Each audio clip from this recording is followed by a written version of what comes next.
Welcome back to Unmasking the Trans Movement with Jon Uhler. I'm your host, Brad Wilder. Today on the show, a continuation of part 2. Dr. Michelle Cretella is here. She's a pediatrician, writer, researcher, and speaker. She is a consultant and contributor to the Rhode Island Family Institute and is the advisory board spokesperson for Advocates Protecting Children. She served as the first executive director of the American College of Pediatricians from 2018 through 2021 as well.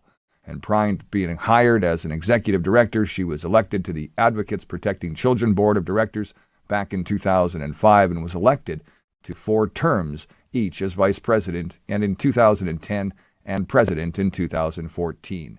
With that, I'd like to bring in Jon and Dr. Ann and, of course, our guest, Dr. Cretella. Thanks for stopping in, everybody. Hope you guys are having a great day today. I know part 2 is got a lot to cover, so let's jump right in, Jon. Brad, thank you as always. And Dr. Ann Gillies, I'm so pleased that you are now our co-host, and we're both very grateful and excited to continue this conversation with Dr. Cretella. Absolutely. And we're going to start this section talking about genetics, I think, Dr. Cretella, and then intersex and those conditions. And then I still want to touch on cross-sex hormones and some of the effects, but that may be later on in the show. So why don't you tell us about some of the genetic predispositions and genetic effects? You have a background in this area, so it's really going to be exciting to hear what you have to say on this issue as born that way or in the wrong body. This is one of the things that we hear often, that the children are trapped in the wrong body, or they have a girl brain or boy brain, which is opposite to their actual sex. So what do you think about that? Right. Yeah. I mean, the general public is being led to believe that it's scientifically possible to be trapped in the wrong body. This is a complete myth.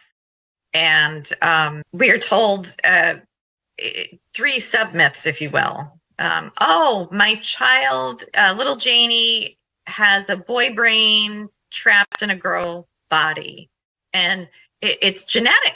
She was born that way. So that's sort of two issues, 2 lies in one, if you will. First of all, take it from embryonic development. This is the best of science, biology 101. A new life begins when a sperm and egg join. At that moment, at conception, genetics, sex-determining genes from the mother and the father determine the sex of that unborn baby. That new baby is determined. The sex is determined at conception, at fertilization. And every cell of that new baby's developing body, every cell that has a nucleus in that new baby, as it continues to grow, has the same sex-determining genes, the same sex. So, for argument's sake, let's say it's a little boy, a male fetus. So he has 2 sex chromosomes, an X and a Y. The sex-determining genes on the X and the Y come together such that by 8 weeks gestation, that male fetus, that little unborn boy, starts producing. He's developed testicles already at 8 weeks gestation, and he starts producing his own testosterone.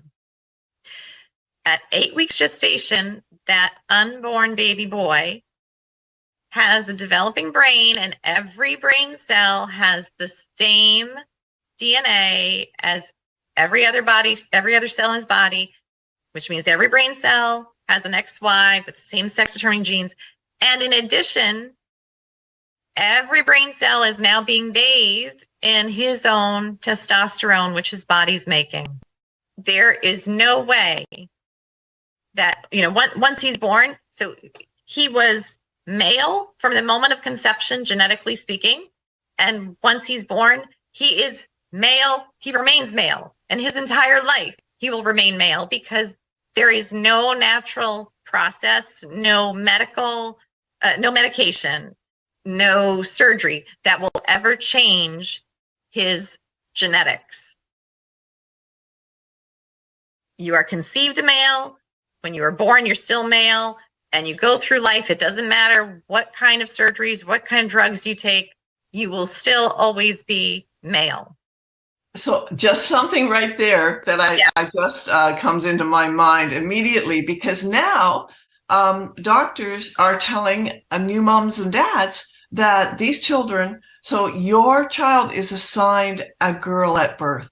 So now doctors are assigning a sex, a birth designation. They're not calling a girl. They're suggesting to young parents that they are assigning this child to be a girl or as a boy. And so instead of absolutely saying that you have a lovely little girl, you have this wonderful little boy, they're assigned boy or that's girl. Gaslighting. That's words of mass destruction, gaslighting. Yes. Okay. The fact is, sex is determined at fertilization by genetics, and sex declares itself in utero. And we, as physicians, announce it. Often we announce it in utero by ultrasound, by taking ultrasound. Otherwise, we announce at birth, hey, congratulations, you got a baby boy or a baby girl. But the bottom line is, look, embryology, genetics and embryology, put to lie, just put to rest the lie that anyone could have a different sexed brain from the body. The brain is a part of the body. And sorry, every nucleated cell has the same sex as every other cell of the body. A boy is a boy, a girl is a girl. Michelle, you just said something that was so crucial. I want you to repeat this, because this is the power of the ability of a sophisticated manipulator to change the narrative to where you can actually cause reasonably intelligent adults to be so swayed that they're going to drink the Kool-Aid. So you, as a physician, you've just said, sorry, it's not up to opinion. This is biological fact. And then you also said, we're being gaslit. And that's beautiful, because that's exactly what's going on. Speak to that again, that as a physician, you are telling us you're born a boy, born a girl. It's genetically determined, but people are coming along and trying to so mentally get over on us that we're willing to dispense with reality. Correct. Yes. So first, there is the engineering of words. The engineering of language always precedes social engineering, right? So sex is not assigned at birth. Sex is determined at fertilization. Sex declares itself in utero, and people recognize it once we see the physical signs. That's the fact. Those are the facts that everybody, up until 5 minutes ago, everybody knew, and they weren't controversial. But when you have people in power who are tyrants, right? And they are going to fine you or cancel you or, fire you, kick you out of your profession. Well, now all of a sudden people go along with the language of gaslighting. So as a physician, biology 101, yes, sex is determined by genetics at fertilization. Sex declares itself and people recognize it. A very critical point is that while genetics determines sex, it's not how sex is defined.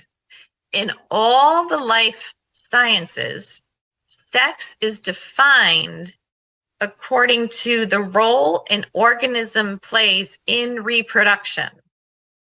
So whether you're talking plants or animals or humans, a female, so whether it's a female plant, female mammal, well, humans, we're considered mammals too, right? So whether plant or animal, a female is an organism that receives genetic material during the reproductive act to conceive. So sex is defined by the reproductive process. It is determined by genetics. And you might say, what's the big deal? Well, that leads it. The big deal is this. You have to understand that once you understand the definition is tied to the organism's role in reproduction during the reproductive process. So a male,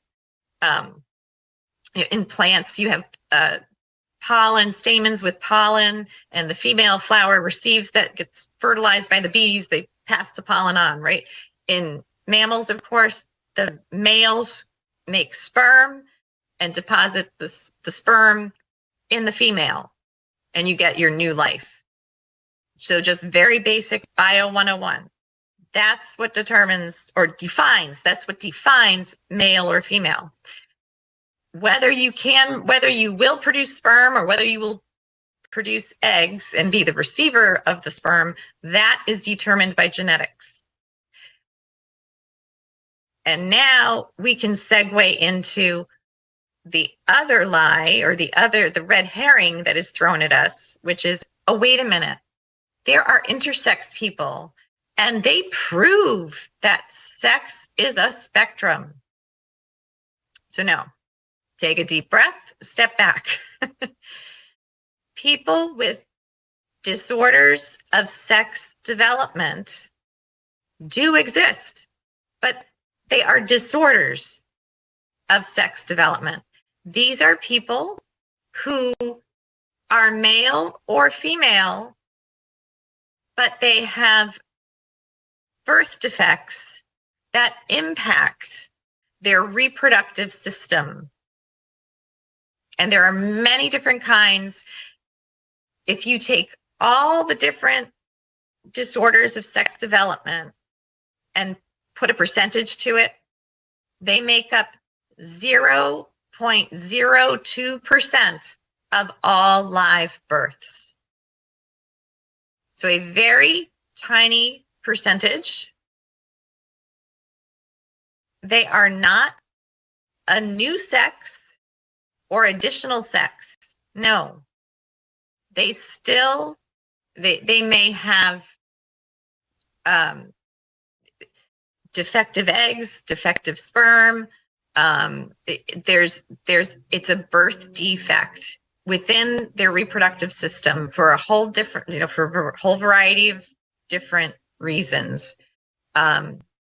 Most often genetic, but they are not a new sex. This is really good that you're touching on this, because I have a friend who has an intersex condition, and they are now grouped under the trans umbrella. Right. And they are being exploited.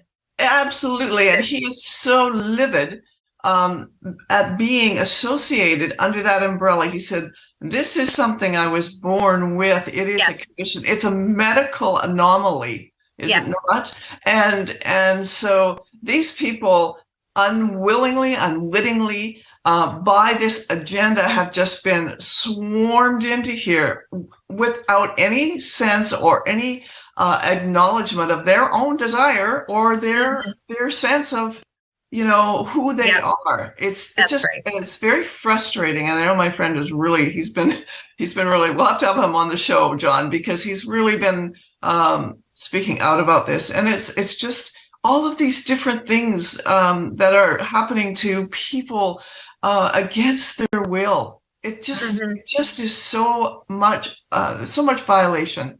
It's horrendous. So thank you for that.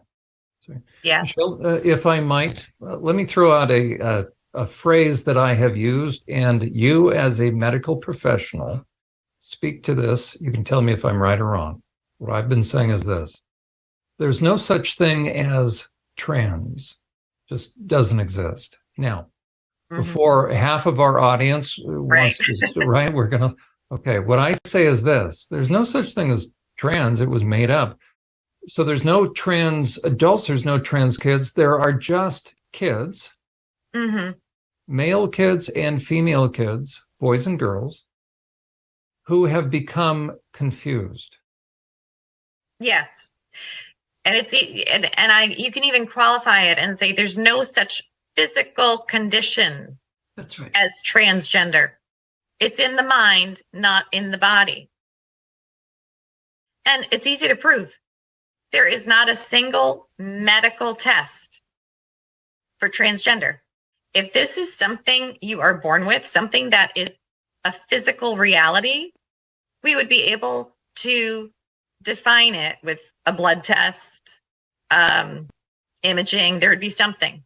Now, I can hear the other side saying, oh, yeah, we have brain imaging studies. Sorry. Not the truth. No. There are no brain imaging studies that prove transgender exists. And this is where I will use anorexia nervosa as a comparison. There are numerous, many very well done brain imaging studies of young people with anorexia compared to those without. We know that there are distinct differences in the brains of anorexics as compared to the brains of those without anorexia nervosa, but not once. And I will ask my audience whenever I'm presenting, and it's even to a mixed audience. Now, who here got the memo about being born with an anorexic brain? Well, not one hand goes up, because see, anorexia nervosa is not a politically correct group, right? We're not fighting for anorexic rights. So what's going on?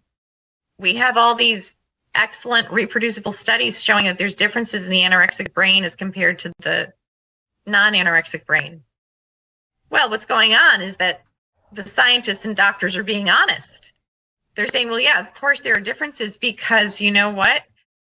The brain is like a muscle, and the brain changes based on the person's relationships, diet, and behavior.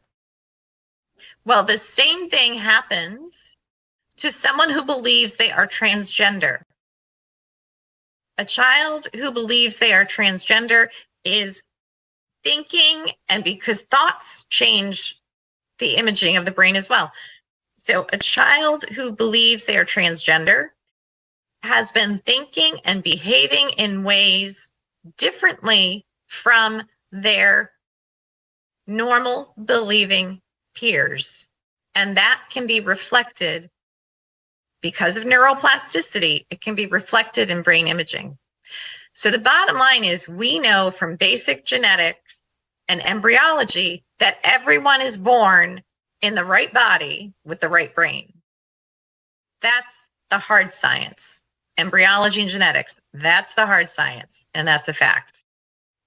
And trauma can affect the brain. Absolutely. And how many of these kids have experienced sexual trauma, the violation of sexual boundaries, and then also are on the autism spectrum? And Yes. My contention is that the one thing that those young people who have experienced the sexual exploitation, the crossing of sexual boundaries, and those young people on the autism spectrum, the one thing they have in common is they have a difficult time understanding and trusting their intuition, thus Yes. making them easy targets for predators. Speak to that as a physician. Those are all excellent points. And in fact, I'll send you this reference, after our program, so you can post it below.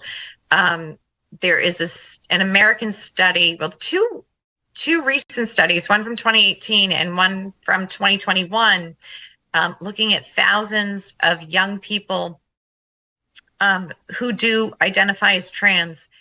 And each of those studies demonstrated, before these children presented with any cross-sex behaviors or any sign of feeling like the opposite sex, before any of that, 98% of them had a history of prior mental illness, including self-harm, suicidal ideation, and trauma. And I want to say on average, the children had on average 5 traumas each, many of them with occurring within the family. And these traumas included, right, sexual, physical, verbal, the gamut. But trauma is, if we were looking at it honestly, if we had researchers and doctors doing this honestly, unencumbered by politics and profit, we would have, the media would be blaring about what a huge risk factor trauma is. Adverse childhood events, ACEs is the, as I'm sure you're aware, the acronym, adverse childhood events. That is a huge predisposing factor to believing they're trans. And Dr. Cretella, this really leads into this whole other area, because John and I both recognize how trauma does affect the brain. But then you have what you were saying, about all of the neurobiological things. Then we have therapists, psychiatrists, psychologists, and medical doctors, professionals, then affirming a child's delusion. And so right. when you have with dangerous drugs. Oh, it's yeah. Not only I know we're going to run short on time. I can talk way too long, so I don't. No, but it's so important to understand that they already are starting to think in a way that's changing the neural pathways, and then these affirmation therapists affirm their delusion and make it even more concrete, and then do all of the other things, and it's an atrocity. Right. Whether we're talking about a child at age 8 or between 8 and 19, children and teenagers feel good when they are affirmed, when they're being affirmed even into a delusion. However, as time goes on and the natural course of their untreated psychopathology, their untreated depression, anxiety, psychotic break, whatever, or their untreated traumas, over time, they come to realize, oh my gosh, I've mutilated my body, I've taken toxic drugs, I might be infertile, and I am no better. I'm miserable. I'm worse now than I was before, because now I know I really am my biological sex, but I look like neither, right? And so when they come forward, they are emotionally devastated and physically mutilated. This is what we are working to prevent. I do want to touch quickly on the cross-sex hormones. That would be estrogen for little boys. So little boys or male teens get put on the puberty blockers, and quickly thereafter, estrogen. They are now, and that estrogen, by the way, they will have to be on that for life. The puberty blockers, quite often, they're on until age 21. The estrogen puts them at risk for blood clots, strokes, heart disease, heart attacks, diabetes. In the women, or the females rather, we're talking little girls get put on the puberty blockers. Again, they may be on those from age 8 to 21 very quickly. Many times they're put on testosterone together with the blockers or shortly thereafter. The testosterone in the women, in the females, will permanently lower their voice, will give them a permanent 5 o'clock shadow, even if they go off the testosterone in the future, puts them at risk for heart attacks, diabetes, liver cancers, sleep apnea, emotional lability, rage, strokes. So in both sexes who go on the cross-sex hormones, these are serious illnesses, right? Strokes are nothing. Strokes and blood clots, cardiac disease, cancer, diabetes. This is horrible. This is what a horrible, horrible diseases to inflict on young people, or even to inflict on adults who you've just gaslit into this delusion. No, we are going to be on the right side of history because we are on the right side of science and morality. We want to help these suffering, vulnerable children, young people, and even young adults. We want to help them treat their true underlying traumas so that they can flourish. This is about human flourishing. This is not about toying with the endocrine system. Right. You cannot toy around with, medicalize kids and think that after negatively impacting their endocrine system, that's going to go anywhere good.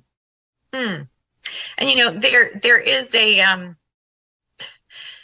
everyone will on the other side likes to say, oh, you're just these far right-wing Christians. Well, as I indicated, I think in part one, people who are standing up to defend vulnerable children from these sterilizing and mutilating interventions, they are of many and no faiths. They are across the political spectrum. So we are an eclectic group.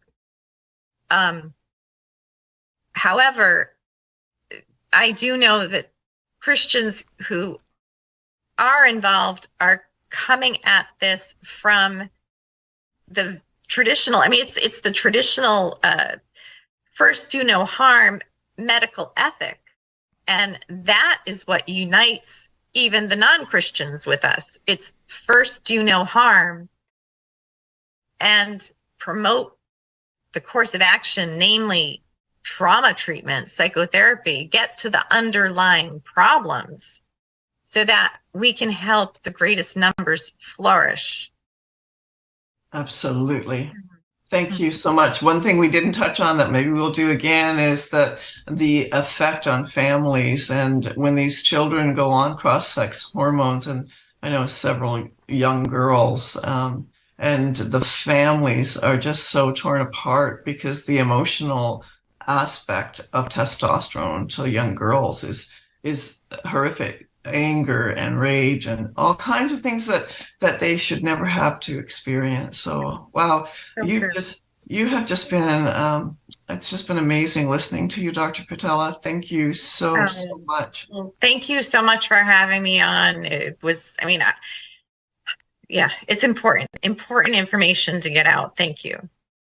Dr. Cretella, thank you again. And Dr. Gillies, as always, thank you, my co-host.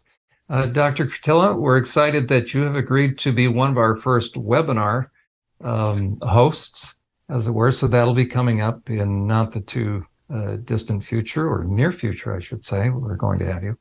And you have resources. Could you reference some resources? And then if people would like to get a hold of you, they can contact us. We figure that might be the most efficient way, instead of having you be inundated with all sorts of emails and other communications. They can contact us here at UnMaskingTheTransMovement.com. But let people know of some of the resources that you have available. Absolutely. There are some excellent family resources. Not only if families want to have resources to work on prevention, that's always our hope, is that, an ounce of prevention is worth a pound of cure. Please go to advocatesprotectingchildren.org, advocatesprotectingchildren.org. We have many resources for parents, parents who do not yet have this in the family, parents who are struggling with this in the family, maybe parents who are fighting their local school boards. You will find a wealth of very practical information and resources there. On the science side of things, I very much recommend two organizations, the American College of Pediatricians, which is acpeds.org, and also the Society for Evidence-Based Gender Medicine, SEGM.org. Those are two excellent organizations in terms of maintaining information on accurate science. Well, Dr. Cretella, thank you again for being a tremendous resource and a source of information and a fighter. You've been fighting this as a physician for many, many years. You've taken so many arrows, taken so many hits, so I appreciate you being a fellow warrior in the best of sense, protective with thank you. Myself and Dr. Ann as well. So, Brad, thank you so much, as always, for hosting the program. Thank you all for being here today. You know, the education that we get each and every time we speak is something that is going to help parents and grandparents along this path to bringing morality, common sense, and a whole lot of hope for our future back to normal life here. So thank you very much for all of you for being on the show today. I look forward to doing more. Dr. Cretella, thanks for being here. Dr. Ann, John, we will do this again, of course, and we look forward to it. This is Unmasking the Trans Movement. I'm Brad Wilder. We'll see you again next time. Remember, this isn't your kids' fight. This is our fight. So let's get involved now.